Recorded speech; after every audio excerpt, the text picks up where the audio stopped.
Giro, where are we? I mean, dear listeners, I'm really not able to understand where we are. Lionel, this should be your typical question, but now it becomes my question. But it's not a question of today, it's a question of all my life, listeners. You seem quite anxious, Giro. You're well outside your comfort zone. We're in a cable car going up to the summit of Gran Sasso d'Italia. You're a man of sea level. We're in the mountains, but you don't like being in here, do you? With all these people high up above the trees, suspended from a cable. I mean, suspended from a cable, it's not a real problem, because if I were suspending on a cable, listeners, this cable, I mean, I don't know how much it's safe. Maybe this can be recorded as my last appearance in the cycling podcast. Well, if it's your last appearance, it will be my last appearance as well. I'm in a really good company. When it goes over the pylons, it swings quite a lot. Yeah. I hope we're not over the weight. Yes, exactly. But as I told you, if I were here, but behind me, I mean, under me, there should be the sea, it will be okay. But it's not the case. So this is my problem. Well, let's hope we make it to the top. We've got to come down this way. The riders are coming down in a cable car after the stage. Yes, and the riders, normally this should be a good occasion to speak to riders after the stage, you know. You are listening to the Cycling Podcast at the Giro d'Italia in association with Rafa. From grand tours to group rides, the Champs-Élysées to coffee stops, Rafa exists to celebrate the world's most beautiful sport. Today we are in Gran Sasso. Kotce šitele kotce vištine, nus pigude šikora, kotce šitele kotce vištine, nus pigude šikora, se lo mangiano le femmine. 0.6 kilometres to go. Lionel, it's very loud, it's very cold. Simon Yates is going to win this stage. Is that your prediction? Well, he's the fastest in that group, although Ciccone is the local boy. You can hear his fans just behind us. He's just had another go. Surprised me that he's keeping company with all these top GC contenders. Well, it's Ciccone, Thibaut Pinot, Pozzovivo, Simon Yates in fourth place.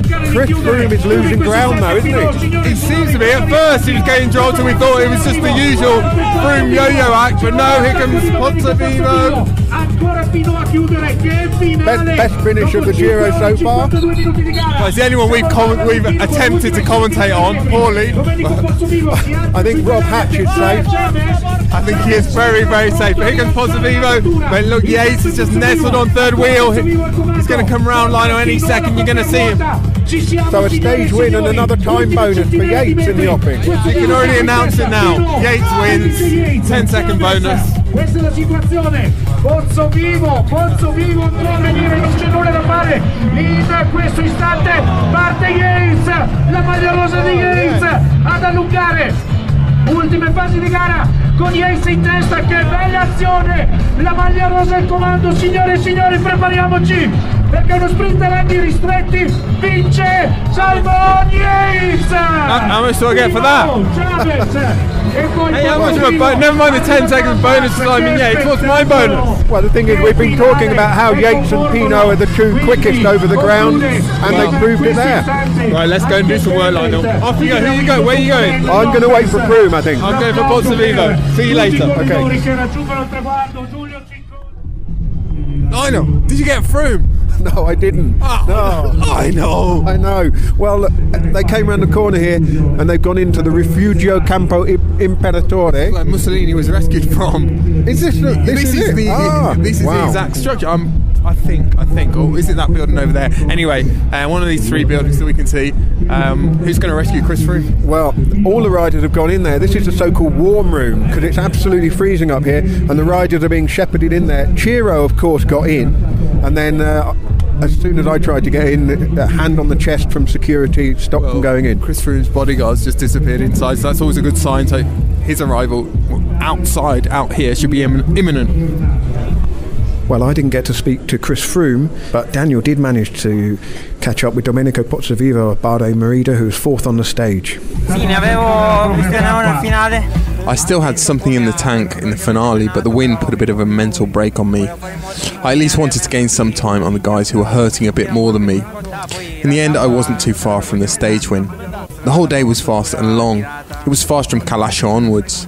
There wasn't a second to even breathe. I'll keep on trying and my day will come.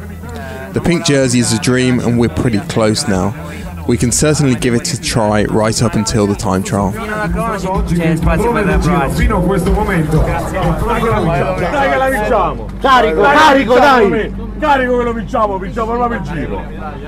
Grande Pozzo, dai che la vinciamo!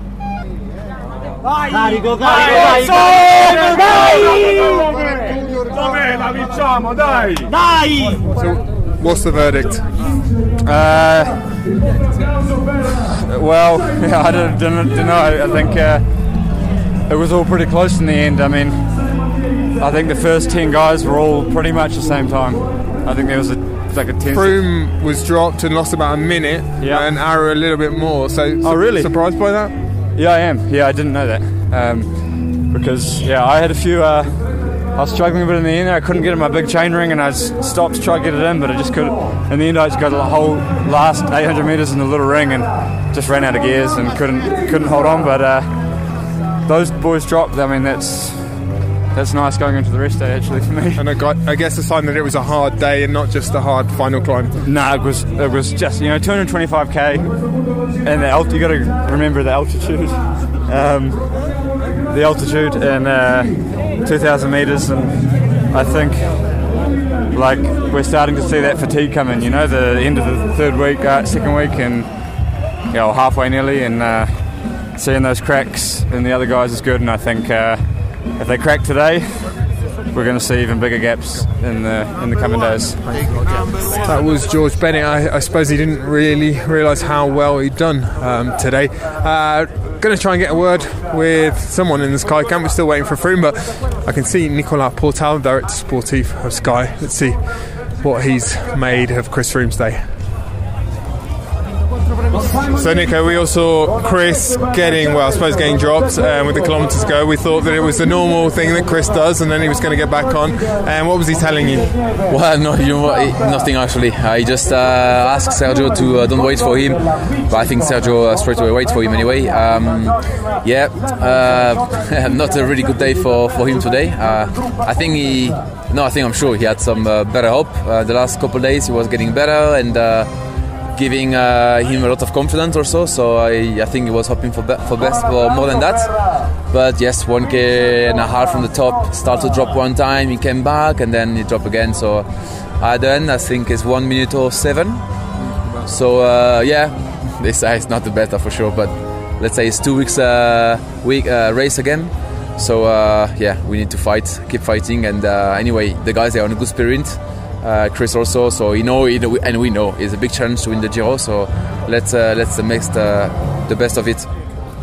And has it taken him longer than people realised to get over the crash from last week, or was the crash a bit more serious than people realised? Well, I don't really want to say that it's a crash, because people always say that they try to find some excuses. But yeah, when someone crashing at the speed or even on going up yesterday, the good thing is I have nothing broken, and he was on pain, but you don't really like when you crash, obviously, and the body inside reacting sometimes is a bit different. So for sure there's some impact, but I will not say that that's because he crashed that he dropped at 1k to go. I think it's a combination of bit of everything.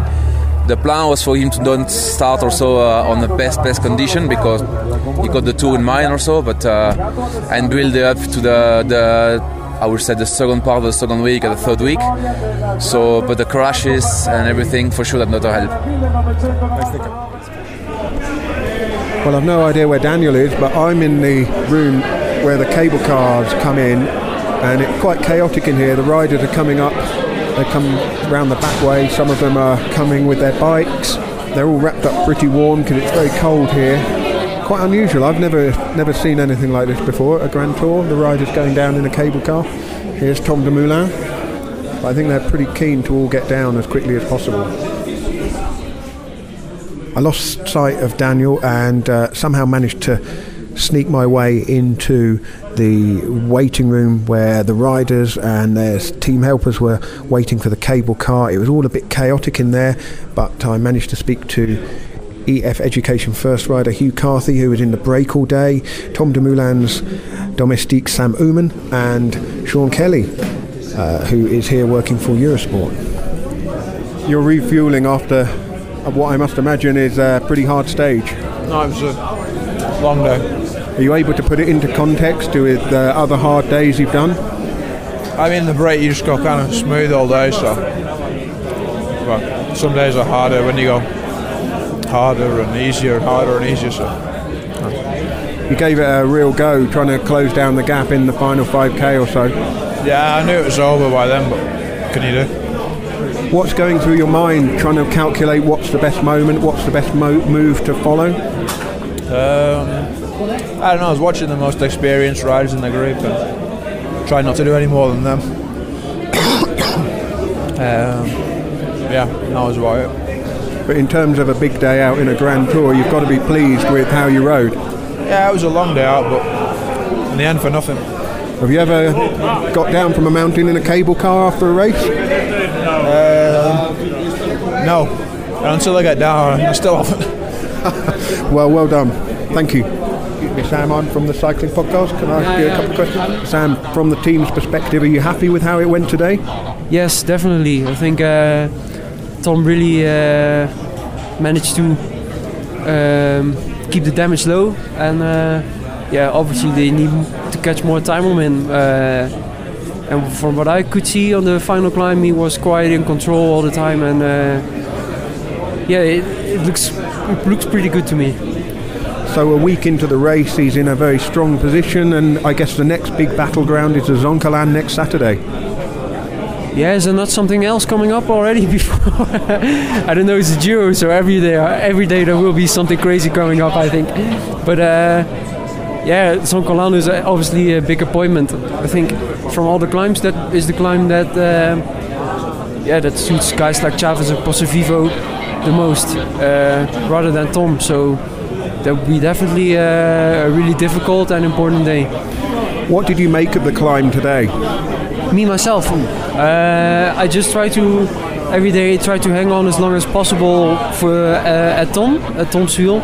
So in case something happens, I'm there for him to chase whether it's possible or not, or if he has a flat tire or whatever, and just also to be there, that he doesn't have the feeling like he's all alone, because he's a guy that's been attacked all the time actually.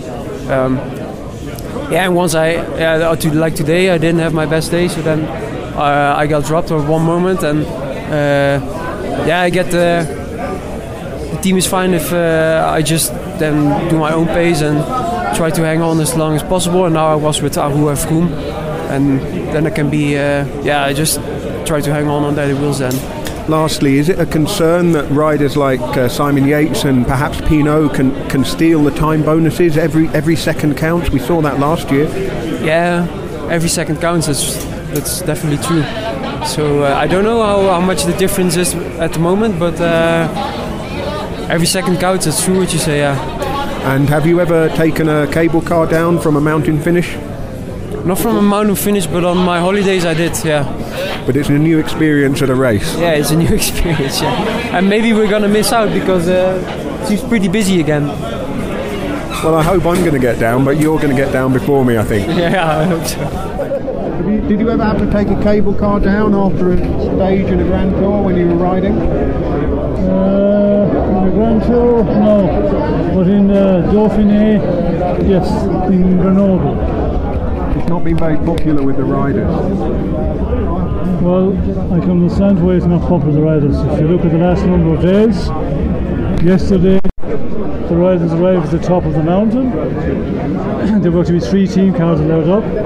Then the teams were told, oh no, you can't take the third car up, it will stop the last moment. The riders had nothing to change. It's not good, and it's normal the riders are not happy. I can understand why. Facce d'empiso, nella cantina esse, quella una frase, non se ne tira a casa, moriamo ucciso, apri mugliere mia, non se ne tira. Hello, I'm Lionel Birnie and I'm with Daniel Friebe. Hello, Lionel. And that opening montage of sounds from the Gran Sasso d'Italia kind of summed up our afternoon and early evening, didn't it? Chaotic. Very chaotic. I can see you're a bit stressed, Lionel. I can see you stressed. Dial it down. We're about to eat. You're about to have a beer. It's all going to be fine. I don't make out that I'm the only one getting a bit stressed this evening. I'm not. You'll never see me stressed. Oh, sorry, my beer just went down the wrong way there. No, what a day for Simon Yates and Mitchelton Scott. They now have Yates in first place and Chaves in second, thanks to the time bonuses. Pretty much as we predicted over the last day or so. Yates. We occasionally get things right, and we've been harping on about this, haven't we, for a few days, that Simon Yates was the fastest rider of that gaggle, who were probably going to come in together in some mountain stages, probably in a couple of stages this weekend, and sure enough. Well, you called it on the line as we were watching the last couple of kilometres there in well, it was chilly up there. The air was very fresh, wasn't it? But there's always that doubt, isn't there? 225 kilometres in their legs. Will the legs respond when the speed is required? And in Simon Yates' case, and to a large degree, Thibaut Pinot looked pretty much, as good as I've seen him, really. So those two, obviously a very good day. Much less so for Chris Froome and Fabio Aru, who lost time. But I'll run through the nuts and bolts of what happened, because it was a day when there was a race for the stage as well as the battle between the GC riders. And race for the cable car as well. Oh, well, that was a shambles. As far as we were concerned, that was the big story. Well, listeners don't really want to hear too much about that, but I think they're going to get some of... Well, I think because it affected the riders, and that's what's most important about that whole farrago up there. But we'll come to that a little bit later on. The stage was stage 9 from Pesco Sannita to Gran Sasso d'Italia, 225 kilometres, as I said. It went over Roccaraso, the climb where Tim Wellens won in the Giro a couple of years ago, where they went over and back down the other side and then headed towards the final climb. There was a break of 13 riders. I'll run through them. It was Mikel Schirel of AG2R. Androni got 2 in there today. The 100% record continues for Gianni Savio. Gianni Savio is purring in the press room when he completes his rounds of the press room. Goes in every day to see all the journalists, and he's purring like a Cheshire cat on Prozac. Well, he had Fausto Masnada and Davide Ballerini in the break today. Bahrain Merida also had 2 riders, Manuele Boaro and Giovanni Visconti, as did Trek, Gianluca Brambilla and Laurent Didier.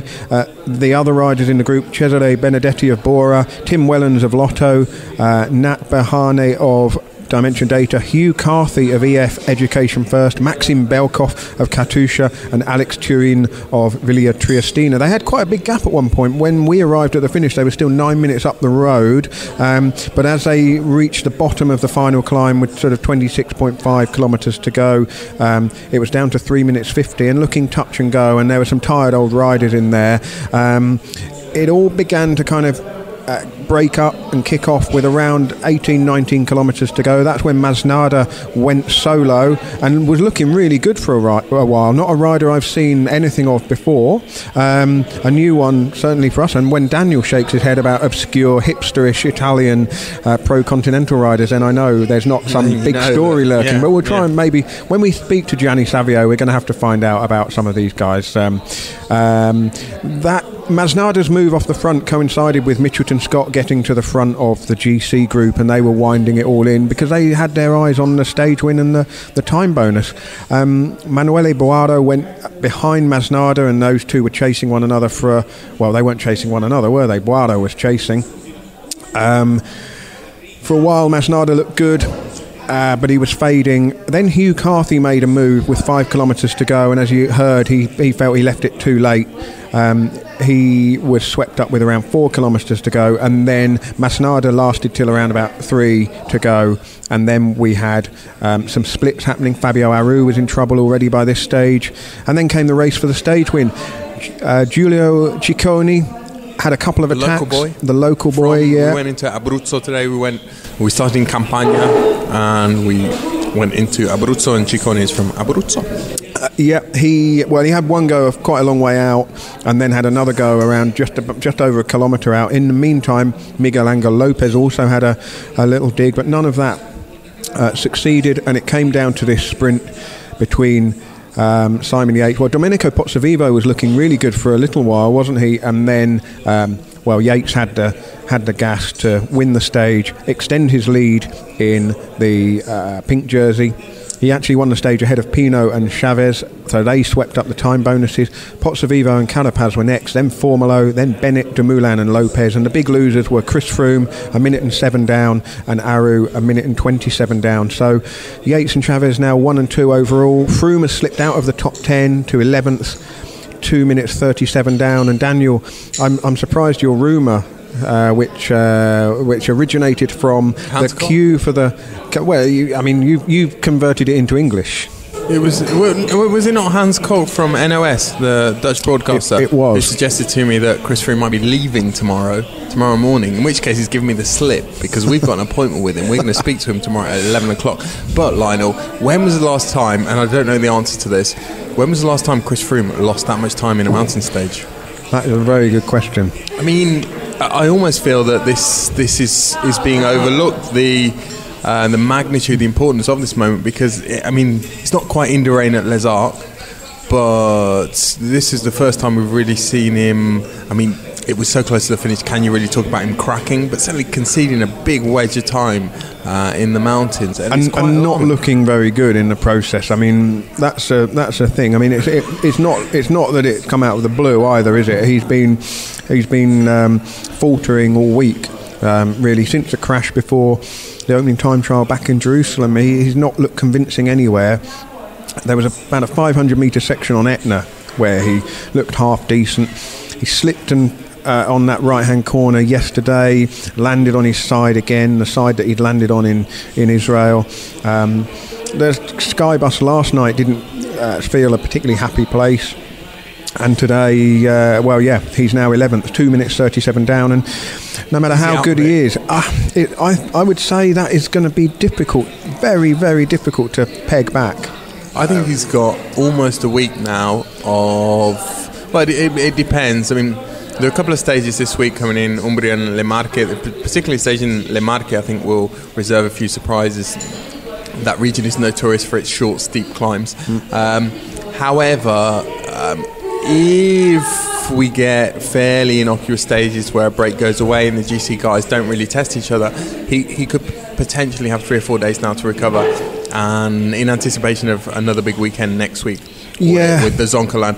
And I would suggest he's not quite out of the running yet for this Giro. No, he's not, but certainly not when you look at Simon Yates. 2:37, he could chisel that away enough on the climbs and take a big wedge. Simon Yates said in his to the media afterwards, he thinking in terms of 2-3 minutes that he could lose to Froome in that time trial over 34.5 kilometres. But it's the gap to Dumoulin that's the problem. Dumoulin is third, 38 seconds behind Yates. So, 1 minute and 59 seconds ahead of Froome. Froome's not going to take anything like that from Dumoulin in a time trial, so he's got to claw his way back on the Zoncolan and really make some serious time gains and stop giving it away in chunks. Do we think, Lionel, that the way Mitchelton Scott played it today reflects the fact that they believe they've played their big card, they've played their ace, and now all they need to do is chip away using this tactic, using this ploy that we've talked about of really unleashing Simon Yates in the last 500 metres of these mountain stages where there are time bonuses on offer. And he can accumulate. He's already accumulated. He got some bonus seconds yesterday, didn't he? More today, and that's 12 more seconds. Was it 12 more? Was he third yesterday or second? Third yesterday. So he could potentially. What's his? You're the man with the GC in front of him, Lionel. What's his advantage on GC from Dumoulin? 38 seconds. 38 seconds. So if he can get to a minute. Gives him something to defend. To Trento. Then he's got mountain stages the other side of that, and he'll be able to play it all, stake it all on that last weekend in high mountains. I say high mountains. We spoke to Simon Yates, or I spoke to Simon Yates before the Giro, didn't I? About, well, he said to me how important it was going to be to perform well at high altitude in this Giro. Today was the first finish above 2,000 metres. There are going to be more climbs above 2,000 metres, more long climbs, and it was a very encouraging performance as far as Mitchelton were concerned.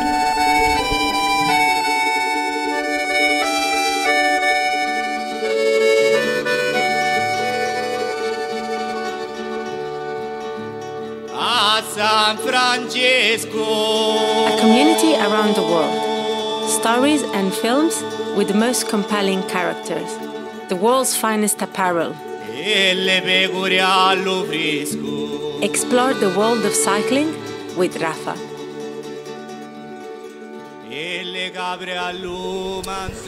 Thank you very much to Rafa for sponsoring the cycling podcast. This morning at the start, I had an appointment with... he didn't know this. He didn't know this. Yeah, it wasn't an appointment. I had to go and present Jack Haig with a prize that he was previously unaware that he'd won, but was delighted to receive. He is the first Pédaleur de Charme of the Giro d'Italia, voted by the listeners, and I presented him with his Rafa Pédaleur de Charme t-shirt, and had a very brief chat with him too.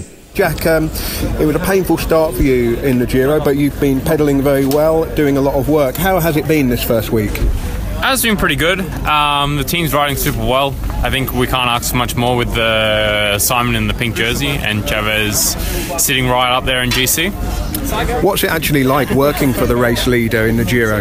Quite special. It's quite nice, to be honest. And on the climb yesterday, were you feeling good? Yeah, relatively good. What's the plan today? It's a harder climb, isn't it? But you've got so much climbing talent in the team. Is it a case of rotating round the responsibility? Yeah, a little bit. I think we can be quite confident in the team and the ability that we have, so it's not too bad. Lastly, our listeners have voted you Pédaleur de Charme for your charming pedalling style during the week. We've got the t-shirt for you here. Hope you agree it's a lovely design. It is a lovely design, and thank you very much to all the listeners for donating the shirt to me. He was a little reluctant to spare time talking. The Mitchelton Scott riders, nearly said Orica there, but we've had our moratorium on errors in the podcast. The Mitchelton Scott riders stayed in the bus till right towards this the call to the line, and it did strike me just from Jack Haig's demeanour, because he's pretty open and smiley and chatty.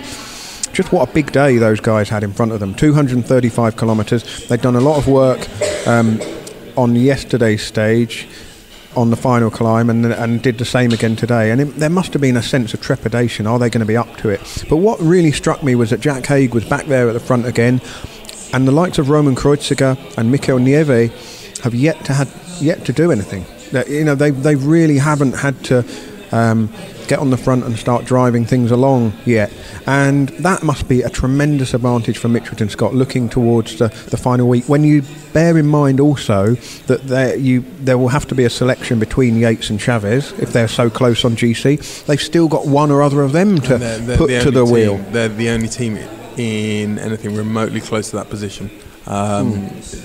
Pinot is very much isolated at FDJ. Well, it's very much all for one. Same with Froome at Sky. Same with Miguel Angel Lopez. Although Pello Bilbao was riding high in the general classification, but we really know that Lopez is their leader. And Pozzo Vivo is the same with Bahrain Merida, and that is the real value added that Mitchelton Scott have. I think it's looking increasingly difficult to beat them in this Giro. Well, particularly with the time gaps that have opened up, everybody else is really on their own, aren't they? And that's going to be really fascinating to watch. It's a bit like attack versus defence in football, isn't it?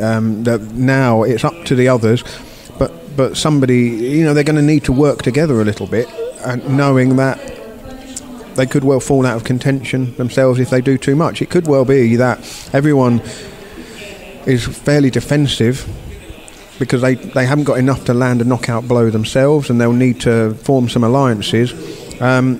And that will play into the hands of Mitchelton Scott. Paradoxically, Lionel, I think that Fabio Aru and Chris Froome now become even more dangerous in a certain way to Mitchelton Scott because neither of those two riders is really going to be satisfied with the podium finish, and they are almost in a position where they start going for broke and they start throwing the kitchen sink at it, and that could unleash a kind of chaos which is not going to be very easy to deal with, even for Mitchelton Scott.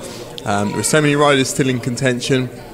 If Froome goes, if Aru goes on one of these medium mountain stages in Umbria or Le Marche, and someone, one of those other guys who are still closer to Yates are in the move, then it could get very interesting indeed. What about Tom Dumoulin then? I mean, I spoke to Sam Oomen, and that's his Team Sunweb teammate.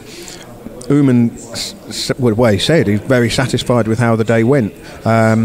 Dumoulin is in a very strong position because he knows he has that time trial to come, and he's not been significantly distanced by Yates and Chaves, and he's ahead of everybody else. I mean, he's in a fabulous position already and knows what it's going to take in the final week. He's been there 12 months ago and done it. I would say he will be extremely satisfied with the way today went, and I think Pinot and Pozzovivo as well, looking bright-eyed, bushy-tailed, crunchy or whatever it was. Was it crunchy, Pinot? The journalist at Corriere della Sera who wrote that didn't like the fact that I'd translated it into English and suggested. Well, it was completely innocuous.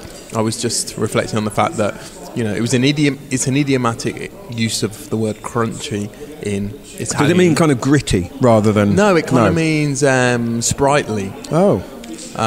Interesting. But it doesn't really work in English. You can't really say a rider is crunchy. No. Anyway, I wasn't mocking our colleague Gaia Picardi, but I don't think she was very pleased that I picked up on that. Thibaut Pinot, this is a world exclusive. I might have lunch with Thibaut Pinot tomorrow. Really? Well, no. Groupama FDJ have invited journalists to speak to Pinot around midday tomorrow, and they've said you're very welcome to stay for lunch afterwards. Wow, and how nice. Was that Eliza Madio? It was. She tipped us off about how the riders were getting from their warm room. Just to explain a little bit about the finish there at Gran Sasso, they came over the line and they were immediately whisked left past the finish line into possibly Mussolini's mountaintop bunker. Did we get to the bottom of that? That was from last night's episode, Daniel's story about the Second World War. There were several buildings up there, weren't there? But it may well have been Mussolini's hideout. Anyway, it was described as a warm room in the communique issued by the organisers, and a few riders tweeted to say how much they appreciated that because it was cold up there. There were no race vehicles, team cars and buses up there, so they wanted to get as warm and as possible, as quickly as possible, get wrapped up. It all went a little bit awry after that. The riders then had to go down in the cable car, and I was tipped off that there was a sort of secret cut through to get them into the building where the cable car left, and I managed to sneak in there. Giro was in there as well. Daniel, you got cut the wrong side of the cut. You weren't allowed in until Sean Kelly and Mauro Venni intervened. Sean Kelly, commentating for Eurosport, only ever rode the Giro once and didn't finish, but obviously won the Vuelta, won lots of classics, and there was a bit of banter going on outside. Wasn't banter about? That's a euphemism. Well, it almost got quite nasty. Did it? I mean, it was a shambles up there, wasn't it? Yeah. And Sean said something like, "Can you get us in there? Can you get us in there?" Yeah. And then he got on the phone and got Sean and Rob Hatch and Carlton Kirby from Eurosport let in. You got let in slightly afterwards. No, Lionel, he definitely did not. He responded. His response to Sean Kelly was, "If you don't like it, you can go home." Oh, I thought that came afterwards. No. Anyway, Sean smiled and said, "That's a first." He's obviously not heard that before. The riders inside that little building, I mean, there wasn't any anger or anything, but they didn't look terribly chuffed that they had to stand and wait for the cable car. It wasn't a terribly well oiled operation, and I mean, anyone watching at home on TV, this will perhaps not even occurred to them how the riders would get down today. Have to say, the actual race looked stunning. Well, exactly. I mean, I think RCS might have reservations about returning to Gran Sasso d'Italia after the fiasco at the finish. It was a bit of a fiasco. It was a fiasco that was actually dangerous for spectators as well, because it's over 2,000 metres above sea level. It was cold up there, and there were people who were going to be potentially waiting up there for an hour, 2 hours, 3 hours. Well, we were there 2 hours. We were. However, the natural theatre or an amphitheatre that plateau on Gran Sasso provides is really quite something, as you'll have seen watching on TV. Well, I wonder whether they took a lead from the Tour de France last year when on the Izoard they basically ensured that there were no race vehicles at all, and the photographs looked stunning. There were no spectators either, and it gave the picture the real kind of early 20th century kind of feel. And yeah, it was stark by the fact that there were no vehicles in the pictures, no team buses all parked up, no camper vans as you so often see in the mountain stages. It looked absolutely beautiful. But of course, to achieve that, everyone had to go up and down by the cable car, and there were only 2 cable cars, and it was an absolute mess up there. And I do get a sense... Lionel learns Italian, you know this word. It was a casino. Correct. Rispetto alle altre zone di dock c'è una delle migliori o c'è? Ma ti dico la verità, qua più o meno tutte buone. Ho capito. Poi c'è quella che la fa un po' più salata, quella che la fa più dura. What we got here? Lui sta registrando una cosa. Buffalo mozzarella. The buffalo's not here, but the buffalo mozzarella is very much in evidence. Well, he's here in cheese form. It looks... That's the best form for him, I would suggest. €10 a kilo. I can't work out if that's cheap or expensive. No idea, Lionel. I'm not a big mozzarella aficionado. A keen consumer, but not a huge aficionado. I know that mozzarella di bufala from this region, Campania, is the only one that has its own DOC. That's like a designated region where the ingredients are controlled, the processes are controlled. So this is the best mozzarella you'll ever taste, Lionel. So I think you need to go and taste your panino now. Well, what have I got? I've got prosciutto and mozzarella, have I? Yeah, you have. Did you hear in the podcast just before the Giro that the Irish might be starting to make mozzarella cheese? Bah! I thought you wouldn't like that.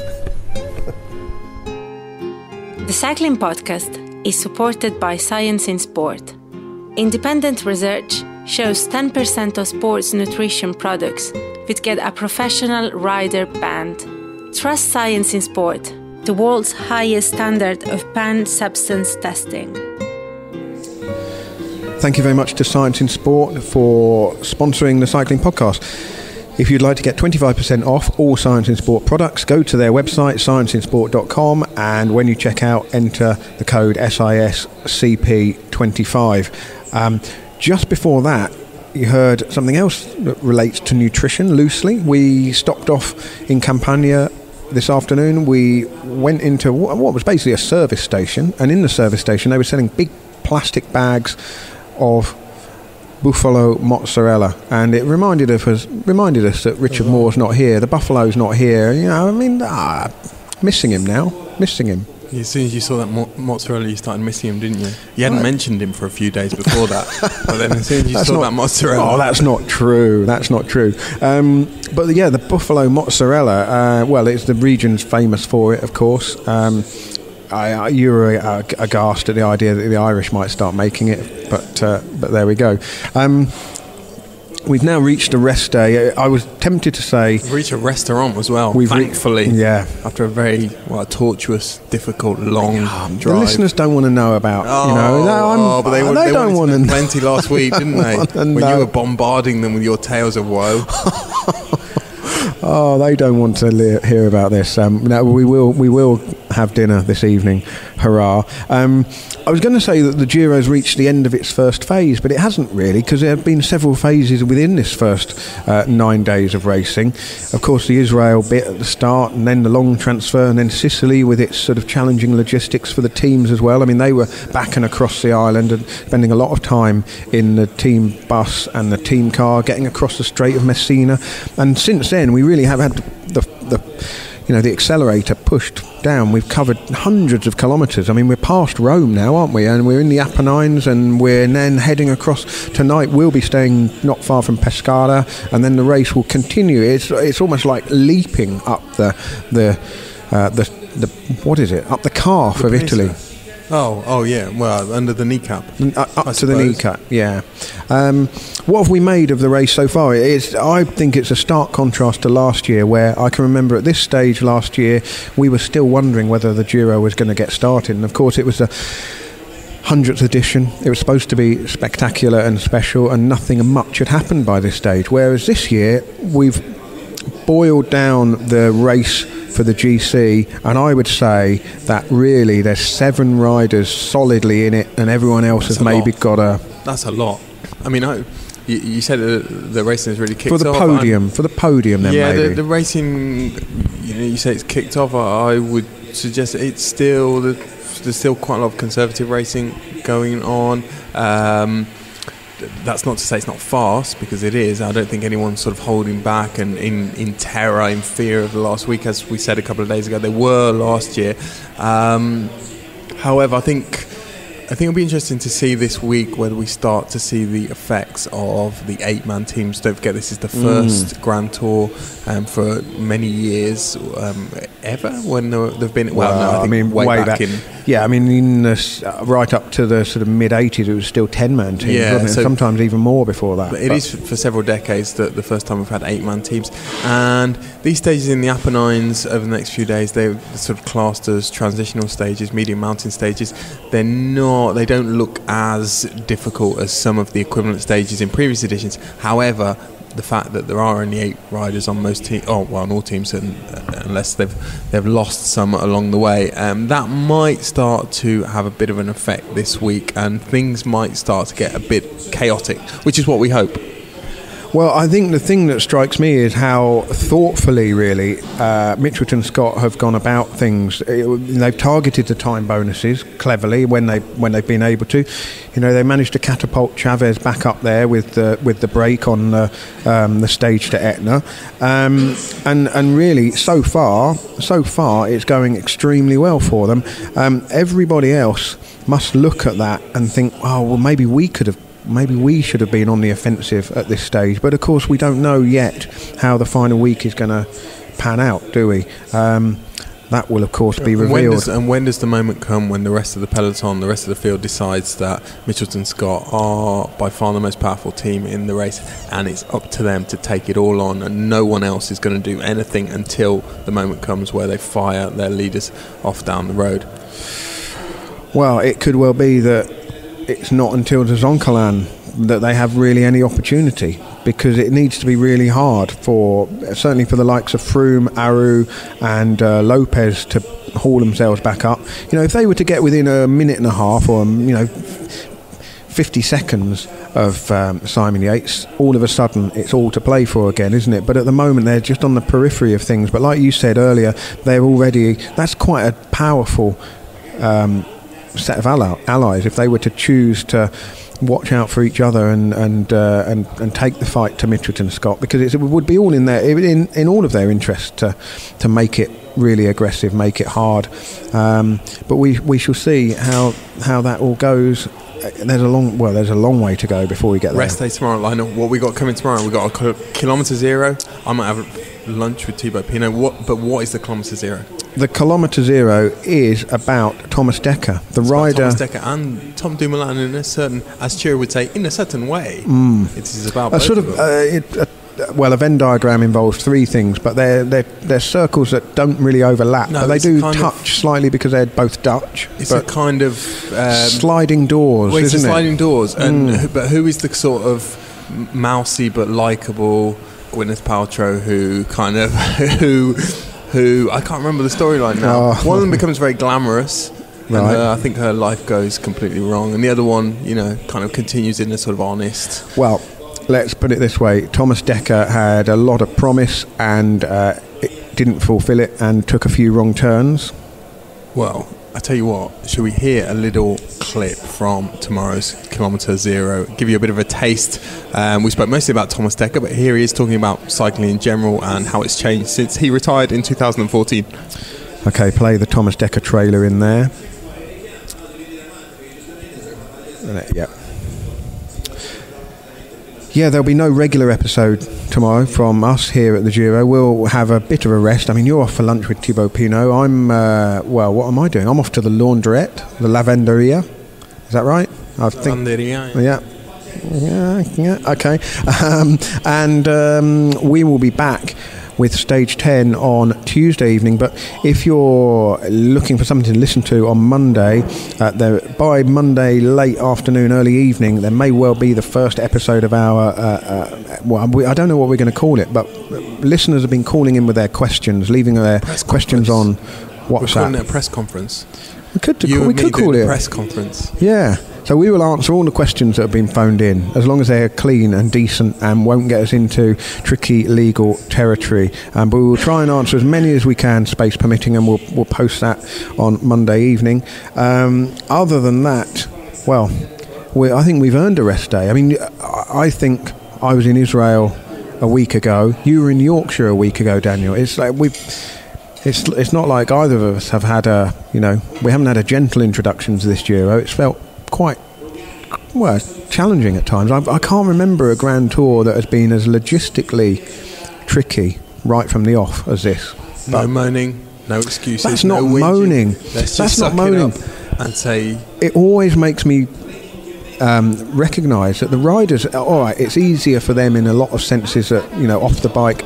A lot of the stuff is done for them. They don't have to think about the logistics, but they've still had to do all that travelling. Let's say goodbye to the listeners. Wish them good night before we take a turn to Negative Town. Well, yeah, the sat-nav doesn't take us to Negative Town. Thank you very much, Daniel. Thank you,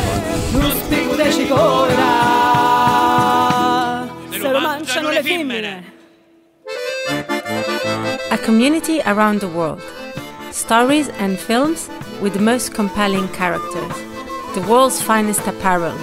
Explore the world of cycling with Rafa.